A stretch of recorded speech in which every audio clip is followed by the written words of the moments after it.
Hello students, आपका स्वागत है हमारे यूट्यूब चैनल इग्नाइट हब में। आज हम बात कर रहे हैं meaning and types of debentures के बारे में। जैसा कि हम सभी जानते हैं, बिजनेस फाइनेंस के अंदर शेयर्स की तरह ही डिबेंचर्स भी बहुत इंपॉर्टेंट पार्ट होते हैं। तो आज हम उनकी मीनिंग्स, एडवांटेजेस, डिसएडवांटेजेस और साथ ही साथ उनके टाइप्स के बारे में पढ़ेंगे। So let's start the video. सबसे पहले बात करते हैं मीनिंग ऑफ डिबेंचर्स की। डिबेंचर्स आर द डेब्ट instrument used by the companies and government to issue the loan. Debentures एक डेब्ट इंस्ट्रूमेंट होते हैं जो कि कंपनीज और गवर्नमेंट यूज करती हैं लोन इशू करने के लिए। The loan is issued to corporates based on their reputation at a fixed rate of interest. और ये जो लोन्स होते हैं, ये लोन्स कॉरपोरेट्स को दिए जाते हैं उनकी रेपुटेशंस के हिसाब से, और उस लोन पे गवर्नमेंट या कंपनी जो है इंटरेस्ट भी चार्ज करती है। Companies use debentures when they need to borrow the money at a fixed rate of interest for expansion. और कोई भी कंपनी डिबेंचर्स को तब चाहती है जब जो है उसे पैसा मार्केट से चाहिए होता है एक फिक्स्ड रेट ऑफ इंटरेस्ट पे, और उसका मकसद होता है उस पैसे से कि उसे अपने बिजनेस को एक्सपैंड करना होता है। In layman's term, a debenture is acknowledgement of the डेब्ट the organisation has taken from the public at a large. Debenture एक तरह का एक्नॉलेजमेंट होती है डेब्ट की, जो कि कोई भी ऑर्गेनाइजेशन पब्लिक से बहुत ही बड़े अमाउंट में लेती है। They are very crucial for raising long term डेब्ट कैपिटल। और डिवेंचर्स की सबसे बड़ी डिसएडवांटेज होती है कि डिवेंचर्स को हम कभी भी लॉन्ग टर्म के लिए इशू नहीं कर सकते, ना उसे रेज कर सकते हैं। A company can raise funds through the issue of debentures which has a fixed rate of interest on it। और कंपनी जो भी डिबेंचर्स इशू करती है उससे फंड्स जो रेज होते हैं उन फंड्स को वो एक फिक्स्ड रेट ऑफ इंटरेस्ट पे ही इशू करवा पाती है। मतलब उसे एक फिक्स्ड रेट ऑफ रिटर्न, उसे बिजनेस चाहे प्रॉफिट में जाए या लॉस में जाए, बट उसे एक फिक्स्ड रेट ऑफ इंटरेस्ट उन डिबेंचर्स पे देना ही होता है। The debenture issued by the company is an acknowledgement that the company has borrowed an amount of money from the public which it promises to repay in at a future date। Debenture किसी भी company के जो द्वारा जो issue किए जाते हैं वो एक्नॉलेजमेंट होते हैं, जो कि कंपनी कहती है कि उसने जो बोरो किया है पैसा, उस पैसे जो भी पैसा उसने पब्लिक से बोरो किया है उसके लिए वो प्रॉमिस करती कि हाँ वो फ्यूचर डेट में जब भी उसका टाइम कंप्लीट होगा उस टाइम कंप्लीटेशन पे वो उसे रीपे करेगी। Debenture holders are therefore creditors of the company. इसीलिए हम डिबेंचर होल्डर्स को क्रेडिटर्स भी कहते हैं। और बात की गई है यहाँ पे डिबेंचर्स के बारे में कि डिबेंचर्स एक फिक्स्ड रेट ऑफ इंटरेस्ट पे दिए जाते हैं। तो इसको हम इस तरह से आसानी से समझ सकते हैं कि यहाँ पे डिबेंचर्स में ये नहीं होता कि अगर कंपनी को प्रॉफिट हो रहा है ज़्यादा तो इन्हें ज़्यादा अमाउंट मिलेगी एज अ इंटरेस्ट के फॉर्म में, या अगर कंपनी को कम प्रॉफिट हो रहा है तो इन्हें कम अमाउंट मिलेगी इंटरेस्ट के फॉर्म में, बट इनको एक फिक्स्ड अमाउंट मिलती ही मिलती है। फॉर एग्जांपल, अगर इनको डिबेंचर्स को फिक्स किया गया है कि डिबेंचर्स पे 8% रेट ऑफ इंटरेस्ट दिया जाएगा, तो कंपनी को चाहे पूरे ईयर में 6% प्रॉफिट हो चाहे 16% प्रॉफिट हो, उन्हें सिर्फ और सिर्फ 8% देना होगा। और अगर कम हुआ है प्रॉफिट कंपनी को तो कंपनी को कहीं से भी अरेंज करके उन्हें 8% इंटरेस्ट प्रोवाइड कराना ही है। अब बात करते हैं एडवांटेजेस ऑफ डिबेंचर्स की। तो सबसे पहला एडवांटेज ऑफ डिबेंचर है investors who want fixed income at a lesser risk prefer them. जो भी इन्वेस्टर्स फिक्स्ड इनकम चाहते हैं और साथ ही साथ फिक्स्ड इनकम के साथ ही साथ वो लेस रिस्क भी चाहते हैं, वो मोस्टली डिबेंचर्स को ही प्रेफर करते हैं। इसका सेकेंड एडवांटेज है as a debenture does not carry voting right, financing through them does not dilute control of equity share holders on management. और जैसे कि डिबेंचर कोई वोटिंग राइट नहीं कंटेन करते, तो जो है उनके थ्रू जो फाइनेंसिंग होती है वो किसी भी इक्विटी शेयर होल्डर के राइट्स को डाइल्यूट नहीं करती है मैनेजमेंट में। थर्ड इसका एडवांटेज होता है financing through them is less costly as compare to the cost of preference और equity capital as the interest payment on debentures is tax deductible. और साथ ही साथ जो भी फाइनेंसिंग होती है डिबेंचर्स के थ्रू वो लेस कॉस्टली होती है, वो इतनी कॉस्टली नहीं होती है in comparison to preference shares and equity shares, क्योंकि इनमें इंटरेस्ट पेमेंट्स जो भी हो रही होती है वो टैक्स डिडक्टेबल होती है, उसमें टैक्स भी काटा जाता है, टैक्स पहले से ही काटा जाता है। The company does not involve its profit in debenture, और कंपनी कभी भी अपने प्रॉफिट को डिवेंचर में नहीं इन्वॉल्व कर सकती। The issue of debenture is appropriate in the situation when the sales and earnings are relatively stable. Debentures का इश्यू तब सबसे अप्रोप्रिएट होता है जब हमारी कंपनी की सेल्स और अर्निंग्स स्टेबल होती हैं। जब हम अनस्टेबल सिचुएशन में होते हैं तब हमें डिबेंचर्स को इशू नहीं करना चाहिए। देन बात करते हैं इसके डिसएडवांटेजेस की। तो इसका पहला डिसएडवांटेज है each company has certain borrowing capacity. With the issue of debentures, the capacity of a company to further borrow funds reduces. हर एक कंपनी की, जैसा कि हम सभी जानते हैं, चाहे किसी पर्सन की हो या कंपनी की बात हो, उनकी एक अपनी बोरोइंग कैपेसिटी होती है, वो उस कैपेसिटी से ऊपर बोरो नहीं कर सकते। बट जब कंपनी डिबेंचर्स इशू कर देती है तो उसके साथ उसे फंड्स तो रिसीव हो जाते हैं, बट वो एक डिसएडवांटेज उसके साथ ये होता है कि उसकी जो भी फंड्स बोरो करने की कैपेसिटी होती है वो कम हो जाती है। With redeemable debentures the company has to make a provisions for repayment on the specified date even during the period of financial strain of the on the company. Means जो debentures redeemable होते हैं उनके लिए company को पहले से ही एक provision बना के चलना पड़ता है कि उन्हें एक टाइम पीरियड में जब भी डेट उसकी ख़त्म हो रही होगी उस डेट पे उन्हें रीपेमेंट करनी है, भले उस टाइम पे कंपनी कितने भी बुरे हालत में चल रही हो। Third point is a debenture put a permanent burden on the earnings of the company, therefore there are greater risk when the earning of the company fluctuate. Debenture एक परमानेंट बर्डन होते हैं कंपनी की earning पे, क्योंकि इसमें बहुत debentures को हमें फिक्स्ड अमाउंट होता ही है कि हम चाहे प्रॉफिट में जा रहे हो या लॉस में जा रहे हो, हमें डिबेंचर्स पे इतना रेट ऑफ इंटरेस्ट प्रोवाइड कराना ही कराना है। तो इस वजह से डिबेंचर्स जो भी डिबेंचर्स होते हैं वो डिबेंचर्स एक बर्डन बन जाते हैं कंपनी पे और उनकी अर्निंग पे। इसीलिए डिबेंचर्स बहुत ही ज़्यादा रिस्क इन्वॉल्व करते हैं तब जब जो है कंपनी की अर्निंग्स फ्लक्चुएट होती हैं।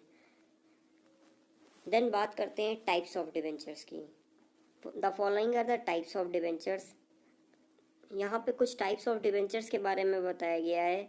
जैसे सबसे पहला टाइप ऑफ डिबेंचर है secured and unsecured debenture. Debenture secured debentures होते हैं, अनसिक्योर्ड डिबेंचर्स होते हैं। रजिस्टर्ड डिबेंचर होते हैं, बियरर डिबेंचर्स होते हैं। Convertible debentures, non convertible debentures, redeemable debentures, irredeemable debentures. ये टोटल इतने टाइप्स ऑफ डिबेंचर्स होते हैं हमारे पास।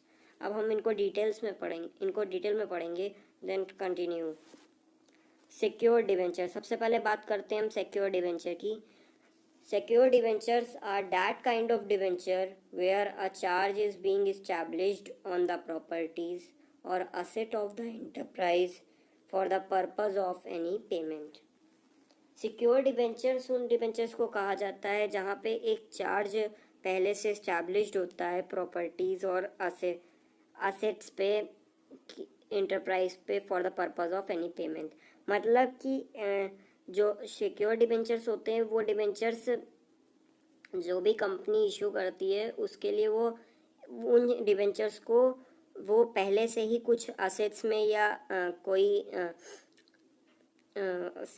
पार्ट ऑफ द प्रॉपर्टी में जो है फिक्स रखती है कि हाँ वो उस पार्ट से ही पेमेंट करने वाली है। फॉर एग्जांपल अगर कोई कंपनी के पास किसी कंपनी ने 10,000 का डिवेंचर इशू किया तो वो 10,000 को चाहे तो किसी मशीन से कनेक्ट कर सकती है कि हाँ वो मशीन के लिए वो डिवेंचर रेज हुआ है। तो जब अगर कंपनी को नीड हुई तो कंपनी उस मशीन का यूज़ कर सकती है डिवेंचर की पेमेंट के लिए। द चार्ज माइट बी इधर फ्लोटिंग और फिक्स्ड। चार्ज जो होते हैं इस पे सिक्योर डिबेंचर्स पे वो फ्लोटिंग भी हो सकते हैं और फिक्स भी हो सकते हैं। मतलब कि चार्ज कंपनी अगर चाहे तो घटा बढ़ा भी सकती है और चाहे तो स्टार्टिंग टू एंड फिक्स भी रख सकती है. Fixed charge is established against those assets which come under the enterprise's possessions for the purpose to use in activities not meant for sale, whereas floating charges are comprises of all assets excluding those accredited to the secured creditor. Means fix charge तब establish किया जाता है किसी भी debenture पे उन assets के against में इस्टेब्लिश किया जाता है फिक्स चार्ज जब जो है उसका उस असेट का पूरा पोजीशन कंपनी के पास हो और वो जो है यूज़ भी करती हो उसे और उसे जो है वो सेल नहीं करेगी. इस बात पे जब ऐसी सिचुएशन होती है तो कंपनी उसे फिक्स रखती है, कंपनी उस पर चार्ज फिक्स रखती है. और जब फ्लोटिंग चार्ज की बात आती है तो उसमें वो सारी एसेट्स आ जाती हैं सिर्फ उन एसेट्स को छोड़ के जो एसेट सिक्योर्ड क्रेडिटर्स को पहले से गिवन होती है. A fixed charge is established on a particular asset, whereas a floating charge is on the general asset of the enterprise. मतलब फिक्स चार्ज जो होता है वो किसी एक पर्टिकुलर असेट पे फिक्स होता है कि हाँ उसी असेट पे लगेगा या उसी एसेट के थ्रू होगा. बट जो फ्लोटिंग चार्ज होता है वो general asset of the enterprise पे आता है. मतलब कोई भी जनरल चीज़ है, जनरल एसेट है किसी भी एंटरप्राइज की, तो उसके लिए सिक्योर्ड फ्लोटिंग चार्ज का यूज़ किया जाएगा. Then the next topic is unsecured debentures. They do not have a particular charge on assets of the enterprise. इनके पास कोई भी पर्टिकुलर चार्ज नहीं होता है असेट का, इंटरप्राइज की किसी भी असेट का इनके पास कोई पर्टिकुलर चार्ज नहीं होता है. However a floating charge may be established on these debentures by default. हाँ ये हो सकता है कि कंपनी चाहे तो बाय डिफ़ॉल्ट इनके लिए फ्लोटिंग चार्ज इस्टैब्लिश कर सकती है. Usually these types of debentures are not circulated. Generally ये डिवेंचर्स कभी भी सर्कुलेट नहीं किए जाते हैं. The next point is registered debentures. Registered debentures. These debentures are such debentures within which all details comprising addresses, names, and particulars of the holding of the debenture holder are filled in a register kept by the enterprise. मतलब registered debentures उन debentures को कहा जाता है जिसमें सारी details मतलब addresses, names और बाकी सारी डिटेल्स भी डिबेंचर होल्डर्स की सब कुछ कंपनी अपने पास रजिस्टर में फिल करके रखती हो. Such debentures can be moved only by performing a normal transfer deed. इन डिबेंचर्स को मूव किया जा सकता है मतलब ट्रांसफ़र किया जा सकता है एक नॉर्मल ट्रांसफ़र डीड को फॉर्म करके. The next point is the bearer debenture. Bearer debentures. These debentures are debentures which can be transferred by way of delivery and the company does not keep any record of the debenture holder. Means ये debentures जो है way of the delivery में मतलब जो है बीच में ही इन्हें transfer किया जा सकता है किसी भी पर्सन से दूसरे पर्सन को. और साथ ही साथ इस टाइप के डिबेंचर्स का कोई भी रिकॉर्ड कंपनी अपने पास नहीं रखती है. Interest on debentures is paid to a person who produces the interest coupons attached to such debentures.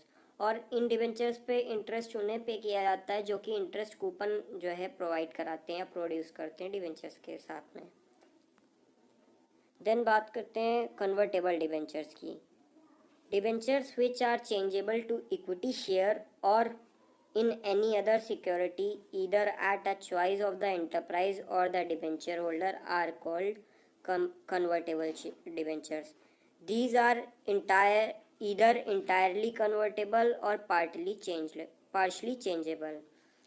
जो डिबेंचर्स इक्विटी शेयर्स में चेंज हो सकें या किसी और सिक्योरिटी में चेंज हो सकें किसी भी एंटरप्राइज के ओनर की चॉइस से या डिबेंचर होल्डर की चॉइस से, उन्हें कन्वर्टेबल डिबेंचर्स कहा जाता है. और ये मतलब दीज आर ईदरली एंटायरली कन्वर्टेबल और पार्शली चेंजेबल. मतलब ये डिबेंचर ज़रूरी नहीं कि अगर चेंज होंगे तो पूरे ही चेंज होंगे। हम चाहें तो इन्हें पूरा भी चेंज कर सकते हैं और चाहें तो थोड़ा पार्ट ऑफ द डिबेंचर भी चेंज कर सकते हैं।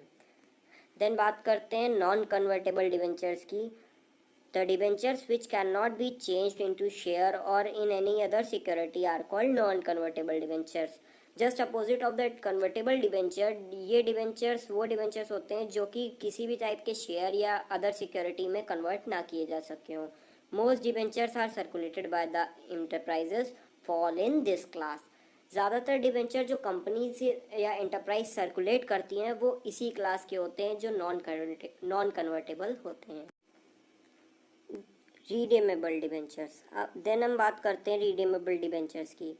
रीडेमेबल debentures, these debentures are those debentures that are due on the cessation of the time frame either in a lump sum or in installments during the lifetime of the enterprise।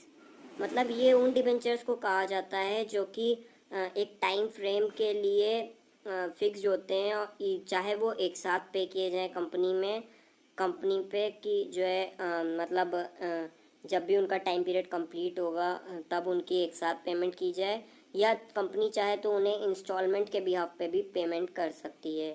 Debentures can B reclaimed either at a premium और at a पार। और ये debentures reclaim किए जा सकते हैं company चाहे उन्हें premium पे रिक्लेम करे या पार पे रिक्लेम करे, मतलब विदाउट एनी प्रीमियम रिक्लेम करे। देन बात करते हैं इररिडीमेबल डिबेंचर्स की। These debentures are also called as perpetual debentures as the company does not give any attempt for repayment of money acquired or borrowed by circulating such debentures। In debentures को perpetual debentures भी कहा जाता है क्योंकि company इसमें किसी भी तरह का रीपेमेंट का अटेम्प्ट नहीं करती जो भी मनी उसने बोरो की है या एक्वायर्ड की है इस डिबेंचर्स को इशू करके। These debentures are repayable on the closing up of an enterprise और on the expiry of a long period.